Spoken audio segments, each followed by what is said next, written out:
तो क्या कभी आपने सोचा है सिर्फ एक कटोरी मेथी से आप इतने सारे लड्डू बना सकते हैं? और क्या आपने कभी मेथी के लड्डू बनाए हैं? खाने में बहुत टेस्टी और हेल्दी रेसिपी जो आपके घुटनों और जोड़ों के दर्द के लिए स्पेशली बनाई जाती है विंटर में। अब आप ये देख सकते हैं लड्डू हमारे कितने शानदार से बन के तैयार हुए। और ये जो लड्डू है ये मारवाड़ी संधान है, और संधान जब सर्दी में खाई जाती है तो आपके जोड़ों में दर्द नहीं होगा और आपकी इम्यूनिटी भी स्ट्रांग हो जाएगी। तो हमारे लड्डू तो बनके तैयार हो गए हैं। आपने इस सर्दी कौन से लड्डू बनाए ये भी ज़रूर बताइएगा। Hello and welcome to my channel स्वाद अपने घर का। मैं अल्पना आज लेकर आई हूँ ये मारवाड़ी मेथी के लड्डू जो आपके लिए संधान का काम करेंगे। तो स्वागत है मेरे चैनल स्वाद अपने घर का किट में। यहाँ हम मेथी ले रहे हैं, अब दाना का ही उपयोग कर रहे हैं। ये मेथी साफ कर ली थी मैंने। अब इस मेथी को हम मिक्सी में चला कर रखेंगे। और आप देख सकते हो मेथी के साथ में कौन कौन से किराने हम यूज़ में लेने वाले हैं। और इस तरह से आप अगर ये लड्डू बनाओगे तो आपके लड्डू बिल्कुल भी कड़वे नहीं होंगे। नहीं तो मेथी के लड्डू बहुत ज़्यादा कड़वे बन जाते हैं, पर मेरी रेसिपी से आप अगर बनाओगे लड्डू तो बिल्कुल भी कड़वे नहीं होंगे। यहाँ हम मेथी को दूध में घोल कर लड्डू बनाने वाले हैं। तो जी हाँ, आप देख सकते हो हमने मेथी ले ली है। अब मेथी के जो गुण है मैं आपको क्या बताऊँ। अगर आपको डायबिटीज़ है या आपकी इम्यूनिटी कमज़ोर है, आपको स्किन का कोई रोग है या पाचन संबंधी समस्या है तो आप मेथी का उपयोग कर सकते हैं। यहाँ पे मैं मेथी को मिक्सी में घुमा रही थी। अब मिक्सी को आपको पल्स मोड पे चलाना है और इसको दरदरा ही पीसना है। ज़्यादा महीन हम बिल्कुल भी नहीं पीसेंगे। अगर हम ज़्यादा महीन कर देंगे तो वो ज़्यादा अच्छा नहीं लगेगा। और यहाँ पे देख सकते हो ये मेथी हमारी पीस चुकी है हमारी। इसी में हम 1 कटोरी मेथी लेंगे तो इसमें 2 कटोरी दूध डालेंगे। हमेशा ध्यान रखिएगा दूध डबल जाएगा। आप अपने हिसाब से इसको सेट कर सकते हैं। इसको हम रात का भिगोने वाले हैं। अगर आप दिन में बना रहे हैं तो आप इसे मॉर्निंग में जल्दी भिगो दीजिए। लगभग अगर हमने 5 से 7 घंटे इसको भिगो दिया तो अच्छे लड्डू बनेंगे हमारे और ये मेथी हमारी अच्छे से फूल जाएगी। तो मेथी को हम चला के रख देते हैं। अब मैं इसको ओवरनाइट सोक कर रही हूँ।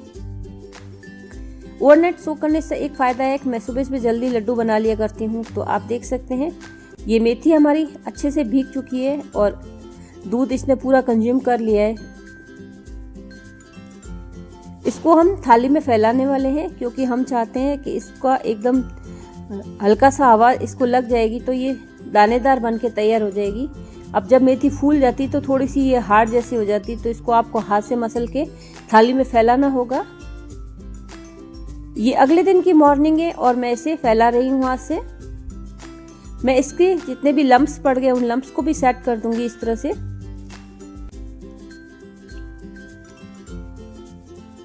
और जब मेथी के लड्डू बनते हैं उसमें ये नारियल का जाना बहुत ज़्यादा ज़रूरी है। इसे खोपरा कहते हैं। यहाँ पे आप साबुत नारियल या खोपरा का ही उपयोग कीजिए। आप डेसिकेटेड कोकोनट का उपयोग मत कीजिएगा क्योंकि उसमें कोई भी गुण नहीं होते हैं। यहाँ पे मैं इसको ग्रेट कर रही हूँ। आप चाहे तो ग्रेट कर सकते हैं, आप चाहे तो इसके टुकड़े करके आप मिक्सी में चला सकते हैं, वो भी बहुत अच्छा रहेगा। कम काम लगता है, इसमें बहुत ज़्यादा ताकत भी लगती है और बहुत ज़्यादा मेहनत का काम है।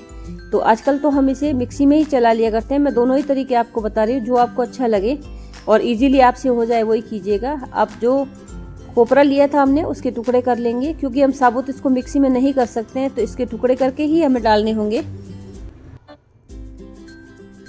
ये जो टुकड़े किए हम इसे मिक्सी के जार में डाल देंगे। हम इसको पल्स मोड पे ही घुमाएंगे ताकि ये अच्छे से हमारा पीस जाएगा। अब इसमें दरदरापन हमें नहीं चाहिए। अगर दरदरापन होगा तो फिर वो मुंह में आएगा, अच्छा नहीं लगता वो। मैं इसको एकदम महीन कर रही हूँ। ये मैंने हाथ से किया था और थोड़ा बहुत मैंने उसे मिक्सी में चला के किया है। तो आप देख सकते हो दोनों का फ़र्क भी मैं दिखा दूंगी आपको। एक थाली में मैं सारा जो नारियल हमारा पीस चुका है वो निकाल देती हूँ।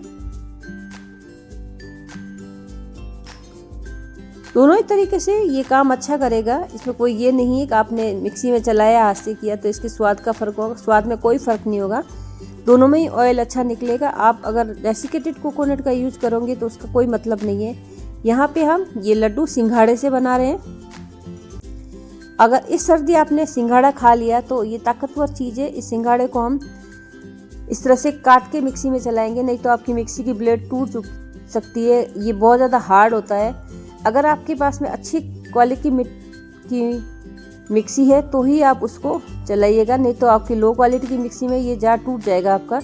मेरी मिक्सी बहुत अच्छी क्वालिटी की है तो मैंने इसको तोड़ तोड़ के मिक्सी में चला लिया था। अब आप देख सकते हैं इसका मैं दरदरा सा ही बना रही हूँ, इसका ज़्यादा महीन पाउडर नहीं बनाऊंगी। मैं चाहती हूँ एक हल्का सा क्रंच आए सिंघाड़े का। अब सिंघाड़ा बहुत ज़्यादा कैल्शियम वाला चीज़ है तो आपके लिए कैल्शियम बहुत अच्छा मिलेगा इससे, और ये लड्डू टेस्टी भी बहुत बनेंगे। यहाँ मैं इसको छान लेती हूँ, अगर कोई बड़ा टुकड़ा होगा तो वो निकल जाएगा। जो ऊपर की छानस होती है वो आप उसको मिक्सी में वापस डाल दीजिएगा।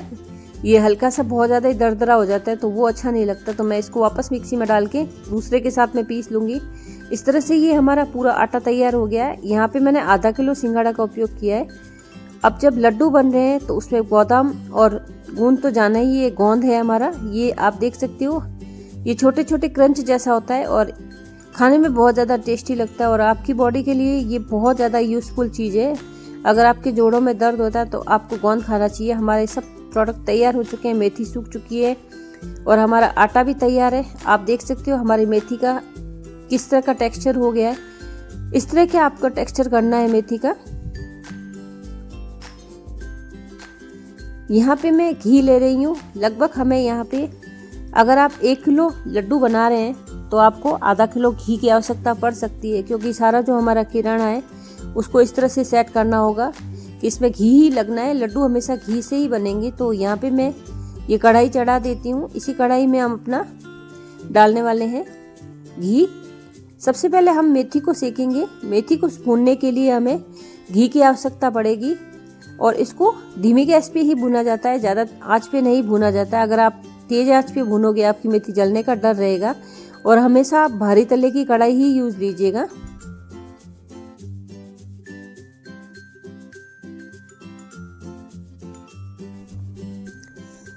थोड़ा थोड़ा घी डालकर हम इसको अच्छे से भूनते रहेंगे। अब जितने भी राजस्थान में लोग हैं, गांव में हैं, शहर में, वो हर सर्दी संधान बनाते हैं, और ये संधान आपकी इम्यूनिटी को बूस्ट करने के लिए और सर्दी से बचने के लिए बहुत ज़्यादा ज़रूरी है। और जो भी लोग डायबिटीज़ है जिनको, वो भी ये मिठाई खा सकते हैं। वैसे तो डायबिटिक लोग मिठाई नहीं खा सकते, पर मेथी के लड्डू डायबिटिक पर्सन भी खा सकता है और उनके लिए ज़्यादा हेल्पफुल रहता है। आप वहाँ पे चीनी की जगह गुड़ का भी उपयोग कर सकते हैं। मैं अगली बार गुड़ के लड्डू बनाकर आपके लिए लाने वाली हूँ। तो आप देख सकते हो हम इसको चलाते जा रहे थे। थोड़ा थोड़ा घी मैं बीच में डालती जाऊंगी ताकि हमारा ये जो भी सैंतल सिक रहा है ये चिपकेगा नहीं नीचे से। आप देख सकते हो जब मेथी सिक गई है पूरी तो इसका कलर भी चेंज हो गया और इसने घी भी छोड़ दिया है। ये निशानी है हमारा जो भी ये मेथी का पाउडर हमने बनाया था ये अच्छे से सिक चुका है। अब ये घी छोड़ देगा तो आपको पता चल जाएगा और इसकी खुशबू भी आपके घर में आने लगेगी। इस घी का हम यूज़ करने वाले हैं तो हम इसी में अपना आटा डाल देंगे। जो आटा हमने तल के तैयार कर पीस के तैयार किया था उसको हम डाल रहे हैं। अब आप अगर सिंगोड़ा का आटा आपके पास में नहीं है तो फिर आप लड्डू बना सकते हैं, वहाँ आप गेहूं का आटा डाल दीजिएगा तो दोनों ही एक तरीके से वर्क करेगा, पर जो उसके गुण है वो थोड़े कम हो जाते हैं। पर हम लोग सिंघाड़े के आटे का यूज़ करते हैं और गाँव में आटे का भी उपयोग किया जाता है, वो गेहूँ के आटे से बना लेते हैं। अगर आप सिंघाड़े का आटा खाते हो तो बहुत ज़्यादा मजबूत हड्डियाँ बन जाएगी आपकी और सर्दियों में ये आपके लिए बहुत ज़्यादा बेनिफिशियल रहेगा। मैं थोड़ा थोड़ा घी डाल के इसको डालूँगी क्योंकि हमने आधा किलो सिंघाड़ा और डाला है तो हमें घी की आवश्यकता पड़ेगी। अगर आप टोटल इसका अनुमान लगाओगे, अगर आप 2 किलो लड्डू बना रहे हो तो आधा किलो घी लग जाएगा आपका। मार्केट में अगर आप ये लड्डू लेने जाते हो तो ये आपको 1000 से 1200 रुपये किलो मिलेंगे और वो उतने अच्छे भी नहीं होंगे क्योंकि जो किराना आप डालते हो वो उस तरह का किराना नहीं डालते हैं और बादाम भी उतनी अच्छी क्वालिटी के नहीं होंगे। तो आप देख सकते हो अगर आप रेसिपी को घर पे बनाते हो आपके लिए कितना हेल्पफुल होगा। और संधाना आप अगर एक बार खा लेते हो तो आप हर सर्दी इसको बना के खाइएगा ताकि आपके जोड़ मजबूत रहेंगे। हम मारवाड़ी लोग हर सर्दी संधान बना के खाते ही हैं। तो ये हमारा भुन चुका है, इसकी भी खुशबू से आपको पता चल जाएगा, ये हल्का सा कलर भी हो जाएगा ब्राउन और इसकी खुशबू भी बहुत अच्छी आएगी आपको।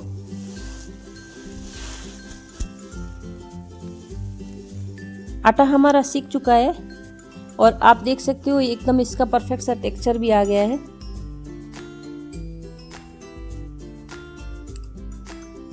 गैस की आंच को मैंने बंद कर दिया है, फिर भी मैं इसको चला रही हूँ क्योंकि मैं चाहती हूँ कि जो हमारा पैंदा गर्म वो चिपक नहीं जाए। तो इस तरह से आप देख सकते हैं मैंने दूसरा पैन ले लिया है। इस पैन में भी मैंने घी डाला है। आप सोच रहे होंगे कितना घी डाल रहे हैं, पर अगर टोटल देखा जाए तो घी की मात्रा उतनी ज़्यादा नहीं है जितनी आपको लग रही है। मैं यहाँ पे बादाम तल रही हूँ। मैंने यहाँ पर लगभग 150 से 200 ग्राम बादाम लिए हैं। जितना आप बादाम डालना चाहे उतना डाल सकते हैं। आप ज़्यादा भी डाल सकते हैं, कम भी डाल सकते हैं। बादाम जब तल जाते हैं तो वो चटकने लगते हैं, इसकी ये निशानी है। आप देख सकते हो हमारे बादाम चटक गए हैं और इसकी खुशबू भी आपको बता देती है कि बादाम हमारे तल चुके हैं। ज़्यादा हमें नहीं इसको तलना है। और इसी घी में मैं डाल रही हूँ गोंद। गोंद के हम फूले बनाने वाले हैं। अब गोंद जब भी तलता है तो ये अच्छे से फूल के तैयार हो जाता है। तो जब भी आप गोंद को तलते हैं तो थोड़ा थोड़ा करके ही डालिएगा, पूरा साथ में मत डालिएगा। तो यहाँ पे मैंने गोंद के भी फूले बना लिए हैं। जब गोंद आपका फूल जाए तो आप गैस की आंच को धीमे कर दीजिएगा, नहीं तो हाई फ्लेम पे जो पिछला वाला गोंद है वो निकलते निकलते जलने लग जाता है। तो मैं गैस की आंच को हमेशा धीरे कर दिया करती हूँ। फिर मैंने गैस की आंच को तेज करके अगला ये तल लिया है। तो मैंने 3 बार में बैच करके लगभग 150 से 200 ग्राम मैंने गोंद को तला है। अब जो भी इसकी मात्रा है आप कहेंगे तो मैं यहाँ पे डिस्क्रिप्शन में डाल दूंगी, तो आपके परफेक्ट से लड्डू बन जाएंगे। थोड़ा सा घी मैं और डाल रही हूँ यहाँ पर। अभी मेरे पास में सेकने के लिए एक चीज़ रह गई है, यहाँ पे मैं डाल रही हूँ जो हमने नारियल तैयार किया था। अब नारियल को आप बिना घी के भी सेक सकते हो, पर घी के साथ में इसका जो कुरकुरापन होगा वो बहुत अच्छा लगेगा। वैसे तो इसमें खुद में भी ऑयल रिलीज होता है, तो आप इसे बिना घी में भी सेक सकते हो। अगर आप घी इतना प्रेफर नहीं करते हैं तो आप घी की मात्रा अपने हिसाब से सेट कर सकते हैं। स्टेप बाय स्टेप आप देख सकते हैं सारा हमारा जो किराना था वो तैयार हो चुका है। अब मेथी के लड्डू बनेंगे तो परिवार में बंटते भी हैं, और जो बड़े लोग बड़े बुजुर्ग होते हैं उनको भी ये मेथी के लड्डू खाने के लिए दिए जाते हैं ताकि उनकी हड्डियों में दर्द नहीं हो। आपके घर में कौन इस लड्डू को खाता है ये भी मुझे कमेंट बॉक्स में बताइएगा, और आपके घर में किस तरह से बनाए जाते हैं वो भी बताइएगा। जो बादाम हमने लिए थे उनको आधा मैं मिक्सी में डाल के पीस रही हूँ ताकि उसका गुण अच्छे से आ जाए। थोड़ा सा मैंने उसमें काली मिर्च का पाउडर भी डाला है। मैं जो ये लड्डू बना रही हूँ लगभग मैंने 1 चम्मच काली मिर्च का पाउडर डाला है। अब मैं मेथी के अंदर जो हमने तैयार करके रखा था गोंद वो डाल देती हूँ। मैं इस गोंद को साबुत ही डाल रही हूँ ताकि एक हल्का सा क्रंच आएगा मुंह में जाएगा तो लड्डू। इसको बिल्कुल भी हमें इस तरह से नहीं मिलाना है कि हमारे गोंद के फूले टूट जाए। तो आप देख सकते हो गोंद हमारा अच्छे से फूल के तैयार हो गया था। इसी में मैं वो नारियल भी डाल देती हूँ जो हमने अभी सेक के रखा था। सारी चीज़ें भून चुकी है, हमें सब अब मिलाना है। हमारे लड्डू लगभग आधे बन ही चुके हैं। तो यहाँ पर आप देख सकते हो सारा जो भी किराना था मैंने इसमें डाल दिया है। बादाम भी जो हमने पीस के रखा था वो भी डाल दिया है। अब जो इसमें काली मिर्च और इसका टेस्ट आएगा वो भी बहुत अच्छा लगेगा। आप चाहें तो इसमें सौंठ भी डाल सकते हैं। सौंठ का पाउडर भी आपके गर्म करेगा। आप ये लड्डू किस तरह से बनाते हैं ये भी मुझे बताइएगा, और आपने ये कितनी बार खाए हैं वो भी बताइएगा। अब जो बादाम हमने थोड़े से बचा के रखे थे वो भी मैं इसमें डाल देती हूँ।